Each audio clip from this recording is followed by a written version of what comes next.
Hello student, biology guidance या माझ्या YouTube चॅनलमध्ये तुम्हा सर्वांचं स्वागत आहे।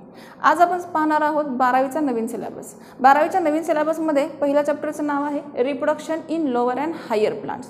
पण बाळांनो, हा चॅप्टर मागच्या वर्षीच्या सिलेबसमध्ये किंवा जुन्या सिलेबसमध्ये रिप्रोडक्शन इन फ्लावरिंग प्लांट्स या नावाने ओळखला जात होता।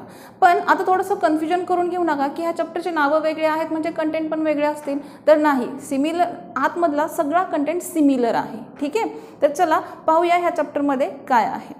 आता या चॅप्टरचं नाव पाहिलं तर reproduction in lower and higher plants असं जरी असलं तर बेसिकली ह्या चॅप्टरमध्ये आपल्याला काय स्टडी करायचं आहे, तर प्लांट्समध्ये जे रिप्रोडक्शन होतं हे रिप्रोडक्शन सगळ्या प्लांट्समध्ये एकसारखं असतं का, तर नाही। मग ते कोणकोणत्या प्रकारचं होऊ शकतं, तर सर्वात पहिल्यांदा आपण पाहूया रिप्रोडक्शन म्हणजे काय। रिप्रोडक्शन म्हणजे काय, तर formation of a new young one by their own kinds. एखादा सजीव स्वतःसारखा नवीन जीव तयार करतो, ह्या प्रोसेसला आपल्या भाषेमध्ये काय म्हणू शकतो आपण, रिप्रोडक्शन। पण जो काही सजीव असेल किंवा जो काही लिव्हिंग ऑर्गॅनिझम असेल, हे सगळे लिव्हिंग ऑर्गॅनिझम एकसारखा एक प्रकारचं रिप्रोडक्शन करू शकतात का, तर नाही। मग हे रिप्रोडक्शन किती प्रकारचं होऊ शकतं, तर ते रिप्रोडक्शन दोन प्रकारचं असतं। कोणकोणतं, एक येईल असेक्शुअल रिप्रोडक्शन, दुसरं येईल सेक्शुअल रिप्रोडक्शन। आता आपण काय करूया, वन बाय वन हे रिप्रोडक्शनचे टाइप्स थोडेसे डिटेलमध्ये स्टडी करूया। आता पहिला पॉईंट येईल असेक्शुअल रिप्रोडक्शन। आता असेक्शुअल रिप्रोडक्शन म्हणजे काय, तर बाळांनो बघा, ह्या नावातच मीनिंग लिहिलेलं आहे। A means what, a means without sex, that is a sex cell और गॅमेट्स। आता बाळांनो, याला जर पाहिला तर हा वर्ड तुमचा क्लिअर असणं गरजेचं आहे की सेक्स सेल किंवा सेक्स गॅमेट्स म्हणजे काय। ठीक आहे, आता तुम्हाला जर असा प्रश्न विचारला की ऑल ओव्हर अर्थवर किती प्रकारचे गॅमेट्स असतात किंवा किती प्रकारचे सेक्सेस असतात, तर त्याचं उत्तर येईल 2। मग कोणकोणते सेक्सेस येतील, तर एक येईल मेल आणि एक येईल फिमेल। आता तुम्ही मेल आणि फिमेल ह्या सेक्स गॅमेट्सला किंवा ह्या सेक्स सेलला स्टडी करायला गेला तर मेलमध्ये कोणता सेक्स गॅमेट असतो किंवा फिमेलमध्ये कोणता सेक्स गॅमेट असतो, आणि ह्याचं कंपॅरिझन तुम्ही जर लिव्हिंग ऑर्गॅनिझममध्ये प्लांट्स आणि ॲनिमल्स ह्या दोघांशी कंपेअर केला तर ॲनिमल्समध्ये किंवा प्लांट्समध्ये मेल सेक्स गॅमेट हा नेहमी प्लांट्समध्ये पोलन ग्रेन हा असतो आणि फिमेलमध्ये नेहमी ओव्हिल हा असतो। आणि ह्याला कंपेअर तुम्ही जर ॲनिमल्समध्ये पाहिला तर ॲनिमलमध्ये मेल हा नेहमी सेक्स गॅमेट स्पर्म असतो आणि फिमेलमध्ये नेहमी ओहम हा असतो। ठीक आहे, म्हणजे याचं मिनिंग काय येईल, ते बोथ आर सेक्स गॅमेट्स और सेक्स सेल ज्यांचा यूज न करता सुद्धा एखादा नवीन गॅमेट्स फॉर्म होऊ शकतो, that is called as a asexual reproduction. ठीक आहे, म्हणजेच बघा, परत सांगते की या रिप्रोडक्शनमध्ये सेक्स गॅमेट्सचा यूज केला जात नाही, मग ते प्लांट्स असू दे अदरवाईज ते ॲनिमल्स असू दे। मग अशा ज्या रिप्रोडक्शनमध्ये सेक्स गॅमेट्सचा किंवा सेक्स सेलचा यूज केला जात नाही, so asexual reproduction is also called as apomixis. ठीक आहे, त्यानंतर पुढे गेला तर ह्या पॉईंटमध्ये तुम्हाला असेक्शुअल रिप्रोडक्शनचे सिग्निफिकन्स माहीत असणं गरजेचं आहे, कारण तुम्ही जर ह्याच्यावर थेरॉटिकल पेपर लिहायला गेला तर तुम्हाला 1 किंवा 2 मार्कला असं विचारलं जाऊ शकतं, give the significance of asexual reproduction. तर मग सिग्निफिकन्स 1-2 पॉईंटमध्ये पाहूया। ज्यावेळेला तुम्ही असेक्शुअल रिप्रोडक्शनचे सिग्निफिकन्स पाहता त्यावेळेला आपण काय सांगितलं की ह्याच्यामध्ये सेक्स गॅमेटचा यूज केला जाऊ शकत नाही, म्हणजे जो नवीन यंग वन फॉर्म होणार आहे हा कुणापासून फॉर्म होणार आहे, तर तो नेहमी कसा असतो, युनिपॅरेंटल पासून फॉर्म झालेला असतो। जर युनिपॅरेंटल असेल तर तो ऑब्वियसली त्याच्या सेम टू सेम पॅरेंट सारखा दिसणार आहे, म्हणजे जो नवीन यंग वन तयार होणार आहे हा सेम टू सेम कसा असणार आहे, त्याच्या पॅरेंट सारखा असणार आहे। सो तो कसा असणार आहे, क्लोनच्या फॉर्ममध्ये असणार आहे। आणखीन एक सिग्निफिकन्स सांगायचा झाला तर ह्याच्यामध्ये कोणत्याही प्रकारचं सेल डिव्हिजन होऊ शकत नाही, किंवा जरी झालं तर ते कुठल्या सेलमध्ये होऊ शकतं, तर सोमॅटिक सेल्सच्या। ठीक आहे, so it is also called as, म्हणजे असेक्शुअल रिप्रोडक्शनला आणखीन एक नाव आहे, it is called as somato gametic reproduction. ठीक आहे. आता त्यानंतर पाहिलात तर ही एक अशी प्रोसेस आहे की ज्या प्रोसेसमध्ये तुम्हाला नवीन यंग वन्स रॅपिडली मिळू शकतात. जर तुम्ही सेक्शुअल रिप्रोडक्शनला स्टडी करत असाल किंवा सेक्शुअल रिप्रोडक्शनला याच्याशी कंपेअर करत असाल तर कंपॅरिझनली जे नवीन यंग वन फॉर्म होतात हे नवीन यंग वन नेहमी रॅपिडली फॉर्म झालेले भेटतात. ठीक आहे. आता तुम्ही ज्यावेळेला असेक्शुअल रिप्रोडक्शनबद्दल स्टडी करता तर सगळ्या लिव्हिंग ऑर्गॅनिझममध्ये मग ते प्लांट्स असू दे किंवा ॲनिमल्स असू द्या की त्या सगळ्या प्लांट्स आणि ॲनिमल्समध्ये असेक्शुअल रिप्रोडक्शन एकसारखं होऊ शकतं का? तर नाही. मग आपण पुढच्या पॉईंटमध्ये काय पाहूया की असे कोणकोणते टाईप्स आहेत की जे asexual reproduction through plants and ॲनिमल्समध्ये होऊ शकतात. आता या पॉईंटवर जर आपण CETचा पॉईंट पाहिला किंवा ह्याच्यावरती तुम्हाला कोणते प्रश्न MCQ टाईपमध्ये विचारले जाऊ शकतात तर बघा, बऱ्याच वेळेला असं होतं की तुम्ही म्हणता की असेक्शुअल रिप्रोडक्शन मीन्स असाही प्रश्न येऊ शकतो. पण बाळांनो, हा प्रश्न फिरवून पण विचारतील, तुम्हाला पूर्ण डेफिनेशन देतील आणि त्या डेफिनेशनवरती तुम्हाला खाली विचारतील दॅट इज कॉल्ड ॲज. मग तुम्हाला ह्याच्याबद्दल माहिती असावं किंवा तुम्हाला प्रॉपर ह्याच वर्डनी तो प्रश्न नसणार आहे तर त्याची और नावंही विचारली जाऊ शकतात. कोणती? एक येईल apomixis, it is also called as अ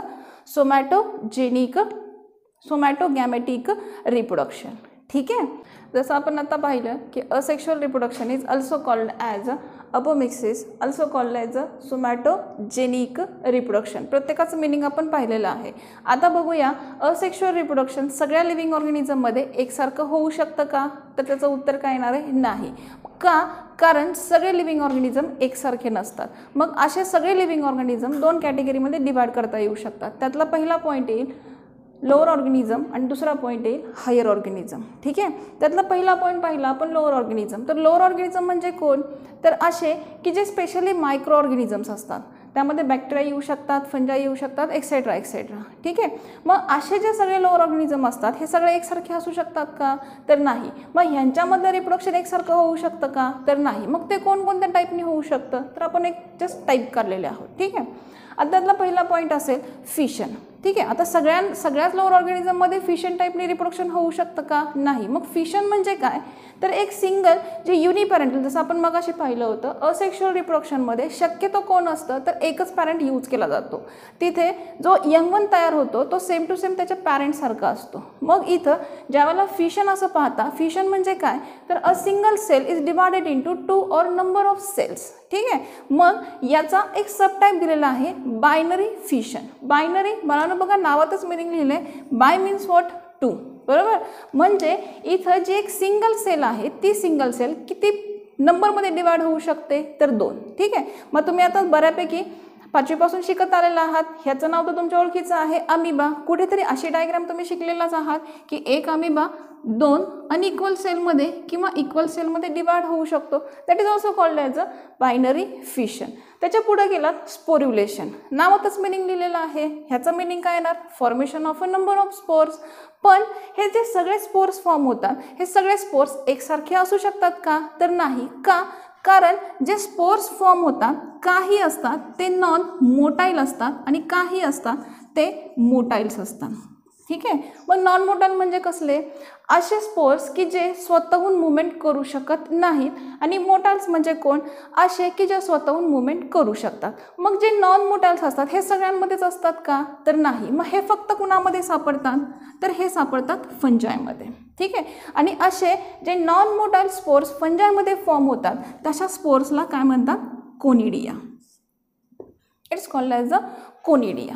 ठीक आहे. म्हणून ह्याच्यावर तुम्हाला CETला प्रश्न विचारला जाऊ शकतो. आणि जे मोटाईल स्पोर्स असतात जे स्वतःहून मुवमेंट करू शकतात हे स्पेशली कुणामध्ये सापडू शकतात तर अल्गीमध्ये. मग अशा स्पोर्सला काय म्हटलं जातं? They are called as a zoospore. यावर देखील तुम्हाला CETला प्रश्न विचारला जाऊ शकतो. मग आता तुम्ही ज्यावेळेला ह्या दोघांचं एक्झाम्पल पाहता तर एखादं एक्झाम्पल आपलं पाठ असणं गरजेचं आहे. मग अशा कुठले फंजाय आहेत की ज्यांच्यामध्ये नॉन मोटाईल टाईपचे स्पोर्स फॉर्म होतात ज्यांना कोनिडिया म्हणतात? ह्याचं बेस्ट एक्झाम्पल काय येऊ शकतं? It's a Penicillium.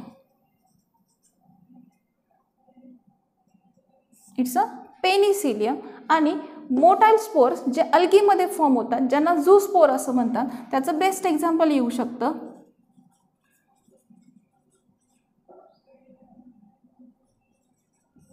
It's called as अ क्लायमॅडोमोनास. ठीक आहे. त्याच्या पुढे गेला फ्रॅगमेंटेशन. बाळांनो इथं पण नावातच मिनिंग लिहिलं आहे. एक सिंगल जे पॅरेंटल फ्रॅगमेंट असते they are divided into number of fragments. ह्याचं बेस्ट एक्झाम्पल काय येणार आहे? It's a spirogyra. बाळांनो ह्या सगळ्यांचं जमेल तसे एक्झाम्पल्स पाठ करा, कारण ह्याच्यावर तुम्हाला एक्झाम्पलसाठी CETला प्रश्न येऊ शकतो. त्याच्या पुढे गेला तर बडिंग. आता बडिंग हा शब्द तुम्हाला ऑलरेडी माहितीच आहे आणि ह्याच्या पण नावातच मिनिंग लिहिलेलं आहे, फॉर्मेशन ऑफ बर्ड्स. बरोबर. पण तुम्ही जर बडिंग ह्या पॉईंटला थोडंसं डिटेल पाहिला तर बडिंगचे मेन 2 टाईप पडलेत. बघा, एक येतो तो असतो एक्झोजिनस आणि एक असतो तो येतो एंडोजिनस. ठीक आहे. आता एक्झोजिनस म्हणजे काय, जो तुम्ही रेग्युलर स्टडी केलेला आहे. ह्याचं बेस्ट एक्झाम्पल येईल बघा, ईस्ट किंवा हायड्रा.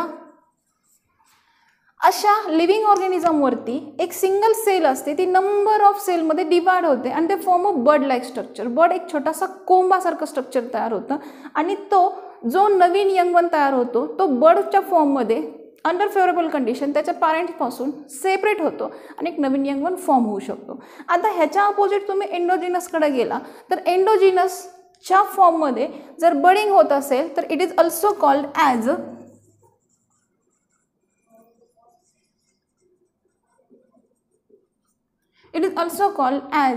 Gemmule formation. मग जेम्यूल फॉर्मेशन म्हणजे काय, तर बडिंग स्पेशली आतल्या साईडनी होतं. म्हणजे एखादी जर लिव्हिंग ऑर्गॅनिझमची बॉडी असेल त्या बॉडीच्या इनर साईडला नंबर ऑफ बर्ड्स फॉर्म होतात आणि हे जे नंबर ऑफ बर्ड्स फॉर्म होतात हे बर्ड्स पुढे जाऊन डेव्हलपमेंट होत असताना जी प्रोसेस यूज करतात त्या प्रोसेसमध्ये जे फॉर्म होतं that is called as a gemmule formation.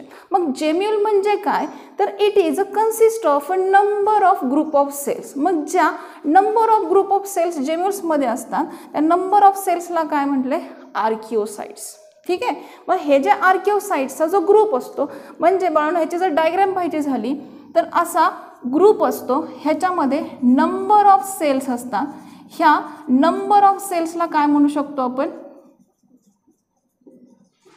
आर्किओसाइट्स. आणि ह्या आर्किओसाइट्सला फॉर प्रोटेक्शन म्हणून बाहेरच्या साईडनी स्पिक्युल्स फॉर्म होतात.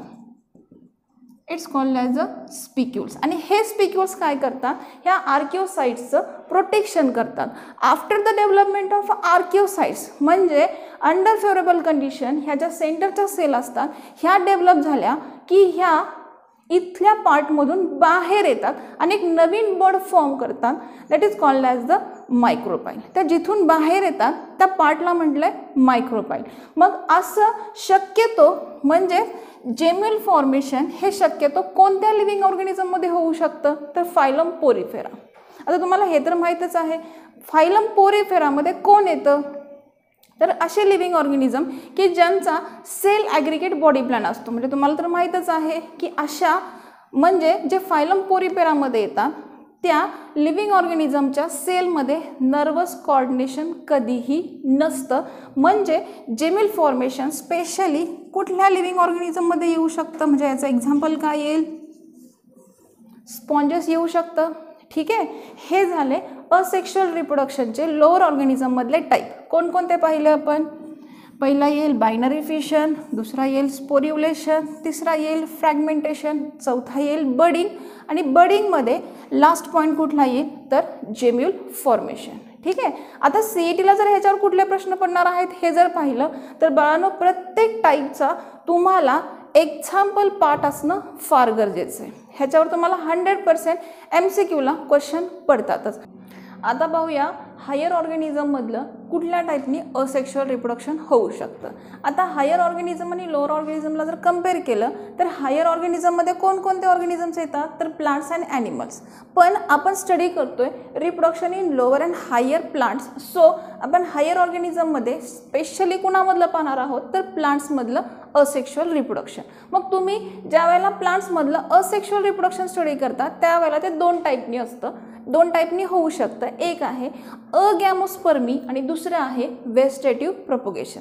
आता अगॅमोस्पर्मी म्हणजे काय, पण बाळांनो एक लक्षात घ्या, हा पॉईंट तुम्हाला आत्ता सिलेबसला दिलेला नाही आहे, बट जस्ट जे नीटचा किंवा CETचा अभ्यास करणार आहेत त्यांना माहीत असावं की हायर ऑर्गॅनिझममध्ये म्हणजे स्पेशली प्लांट्समध्ये जर असेक्शुअल रिप्रोडक्शन होणार असेल तर कुठल्या टाईपनी होऊ शकतं, कारण शक्यतो व्हेजिटेटिव्ह प्रोपगेशन हा एकच पॉईंट बऱ्याच जणांना माहिती आहे. त्याच्याबरोबर अगॅमोस्पर्मी ह्या टाईपने सुद्धा रिप्रोडक्शन असेक्शुअल टाईपचं रिप्रोडक्शन होऊ शकतं. मग अगॅमोस्पर्मी म्हणजे काय, असं reproduction that is the process in which the formation of a embryo without fusion of gametes. म्हणजे अशा प्लांट्समध्ये किंवा हायर ऑर्गॅनिझममध्ये एखादा नवीन एम्ब्रियो किंवा नवीन यंगवन फॉर्म होऊ शकतो, कधी, विदाउट फ्युजन ऑफ गॅमेट्स. ठीक आहे. आता याला कम्पेअर दुसरा टाईप पाहिला तर तो येईल व्हेजिटेटिव्ह प्रोपगेशन. आता ह्याचं सुद्धा नावातच मिनिंग लिहिलेलं आहे. व्हेजिटेटिव्ह प्रोपगेशन म्हणजे काय, स्पेशली जे प्लांट्समध्ये होतं. मग एखादं प्लांट जर तुम्ही पाहिलं तर त्या प्लांट्सवरचे जे पार्ट्स तुम्हाला व्हिजिबल आहेत आणि त्या पार्टचा यूज करून तुम्ही एखादा नवीन यंगवन फॉर्म करू शकतो. लाईक एक्झाम्पल आपण पाहिलं, एखाद्या झाडाची फांदी तुम्ही तोडलीत आणि ती जर नेऊन जमिनीत लावली किंवा ती जर फांदी एखादा पिवळ्या गुलाबाची असेल तर त्या फांदीपासून येणारं नवीन झाड, त्याला येणारं फूल हे पिवळ्याच कलरचं असणार आहे. म्हणजे जो नवीन यंगवन तयार होणार आहे तो एका त्याच्या व्हेजिटेटिव्ह पार्टपासून तयार झाला आहे आणि तो they are similar to their parents. बरोबर. मग असं व्हेजिटेटिव्ह प्रोपगेशन ज्या वेळेला होतं तिथं स्पेशली काय वापरले जातात, तर तिथं वापरले जातात व्हेजिटेटिव्ह पार्ट्स. ठीक आहे. मग एखाद्या प्लांटचे व्हेजिटेटिव्ह पार्ट्स पाहिजे झाले तर व्हेजिटेटिव्ह पार्ट्स कोणकोणते असू शकतात, तर त्यामध्ये येतो रूट, त्यामध्ये येतो स्टेम, त्यामध्ये येऊ शकतो लीव्ज. बरोबर. म्हणजे या 3 पार्टचा यूज करून जर एखादा नवीन यंगवन फॉर्म केला जाऊ शकत असेल that is called as the vegetative propagation. आता हे जे व्हेजिटेटिव्ह प्रोपगेशन होत असतं, हे व्हेजिटेटिव्ह प्रोपगेशन सगळ्यांमध्ये एकाच टाईपच्या मेथडनी होऊ शकतं का, तर नाही. मग ते किती टाईपनी होऊ शकतं, तर 2 टाईपनी. एक आहे ते नॅचरल टाईपनी, एक आहे ते आर्टिफिशियल टाईपनी. बरोबर. मग नॅचरल मेथड पाहिला तर नॅचरल मेथड 4 टाईपमध्ये येते. एक येईल ट्युबरस रूट, दुसरा येईल स्टेम ट्युबर, तिसरा येईल रनर आणि चौथा येईल लीफ. आता बाळांनो हे 4ही पॉईंट तुम्ही जर पाहिले तर हे 4ही पॉईंट तुम्हाला 11वीच्या सिलेबसमध्ये मॉडिफिकेशन ऑफ फ्लॉवरिंग प्लांट्समध्ये गेलेले आहेत. मग ह्या पॉईंटला जर तुम्ही डिटेलमध्ये पाहायचं म्हटलं तर जस्ट ट्युबरस रूटमध्ये आउटर साईडला नॉचेस असतात. त्या प्रत्येक नॉचमध्ये ॲडव्हेंटिशियस बर्ड फॉर्म होतो, स्लीप सराउंडिंग रिजनला फॉर्म्स होतात, लोअर साईडला ॲडव्हेंटिशियस रूट्स फॉर्म होतात. अंडर फेवरेबल कंडिशन जो यंगवन फॉर्म होतो तो त्याच्या मदर प्लांटपासून डिटॅच होऊ शकतो. असं कुणामध्ये होतं, स्वीट पोटॅटो, डालिया, ॲस्परागस एक्सेट्रा एक्सेट्रा. त्यानंतर येईल स्टेम ट्युबर. आता बघा बाळांनो, स्टेम ट्युबर आणि रनर हे जे 2 पॉईंट्स आहेत हे मॉडिफिकेशन कुणाचं आहे, तर स्टेमचं आहे. म्हणजे या दोघांमध्ये जे नवीन यंगवन फॉर्म होणार आहे ते कुठल्या बर्ड्सपासून फॉर्म होणार आहेत, तर तिथं असतो ॲक्झिलरी बर्ड. कारण जे नवीन यंगवन फॉर्म होतात किंवा जो नवीन बर्ड फॉर्म होतो तो बर्ड शक्यतो नोडच्या ठिकाणी फॉर्म होत असतो. मग स्टेम ट्युबरच्या इथे सुद्धा छोटे छोटे नॉचेस असतात, ज्याला आपण आईज असं म्हणतो, छोटे खड्डे असतात, त्याच्यावरती ॲक्झिलरी बर्ड्स फॉर्म होतात, त्याच्याकडेनी सराउंडिंग रिजनला स्लीव्स फॉर्म होतात आणि नंतर ते डेव्हलप होऊन एक नवीन यंगवन फॉर्म होऊ शकतो. असं कुणामध्ये होतं, तर स्पेशली पोटॅटोमध्ये. त्यानंतर येतो रनर स्पेशली सायनोडॉनचं एक्झाम्पल येतं. सायनोडॉन मीन्स वॉट, आपली हरळी. बरोबर.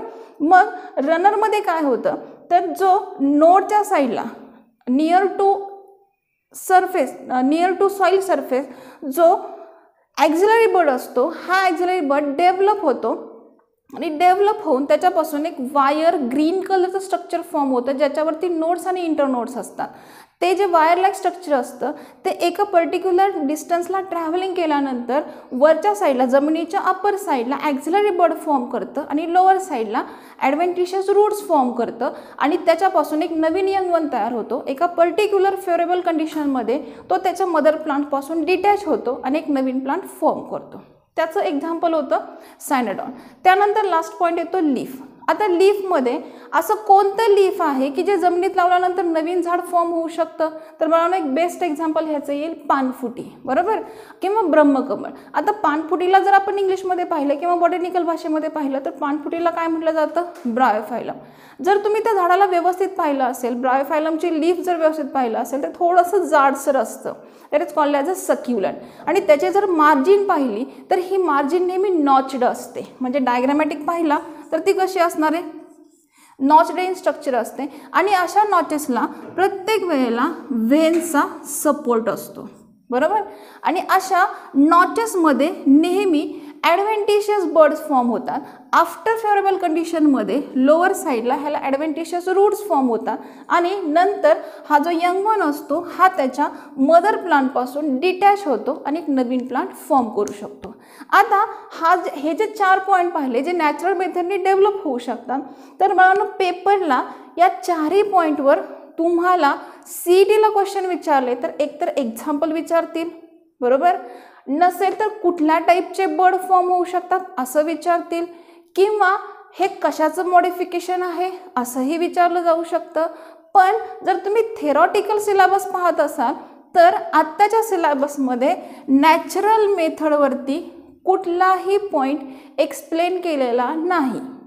आता हा एक्सप्लेन करण्याच्या मागचं कारण काय, तर जेणेकरून तुम्ही जर नीट किंवा CETकडे वळणार असाल तर ह्याच्यावर कसे प्रश्न येऊ शकतात जस्ट तुम्हाला माहीत असावं. ठीक आहे, ही झाली नॅचरल मेथड.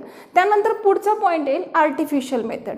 या मेथडमध्ये शक्यतो फक्त मॅनमेड असते. ह्याच्यामध्ये नेचरचं पार्टिसिपेशन असतं पण त्याच्यामध्ये जास्त पार्टिसिपेशन नसतं, हे पूर्णपणे आपण केलेले असते.